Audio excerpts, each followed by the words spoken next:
pouvait détacher les yeux du spectacle, son spectacle, l'ouverture des portes sur les mondes, pour la dernière fois. Les gestes furent répétés machinalement. Le Sébaïne s'avança au milieu de l'étoile, et Karam attendit naturellement qu'il touche l'un des points. Mais le vieil homme avait repris l'objet et le plaça à ses pieds. C'était un livre épais, à la lourde couverture rouge sombre. L'homme commença d'une voix éraillée. « Noum, toi qui nous donnes vie et puissance, toi qui nous ouvres les portes de l'inconnu, nous voici ici pour te protéger de certains agissements, aujourd'hui trop périlleux. » Karam sentit son estomac se nouer. Les Nouïm, tous, allaient payer pour les erreurs de certains, et les guides plus que les autres. Le Sébaïne poursuivit. « Tu nous as offert le cadeau ultime, l'art des voyages et des échanges. Pendant des générations, les Nouïm ont appris à explorer les autres dimensions. Ils ont multiplié les découvertes, ils ont dépassé les limites en oubliant les plus importantes.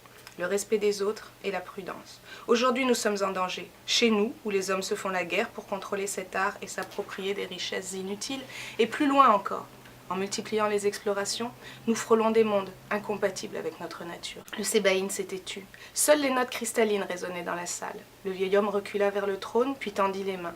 Un à un, les points de lumière qui flottaient dans l'espace glissèrent vers le sol, venant mourir sur la couverture sombre et plongeant progressivement la tour dans un silence oppressant. « Le livre respire la connaissance, réalisa Karam, la connaissance contenue dans chacun des cristaux des guides. » Le public assistait, impuissant, à cette disparition. « Que Noum scelle le livre, déclara le Sébaïne.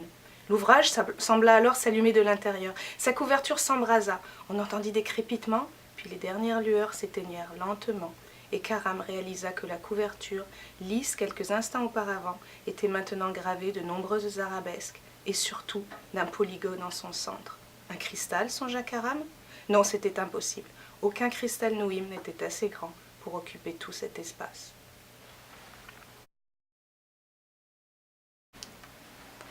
Le monde de Noum, pour moi, c'était l'occasion d'offrir au lecteur une découverte, une exploration, une aventure vers quelque chose de très différent.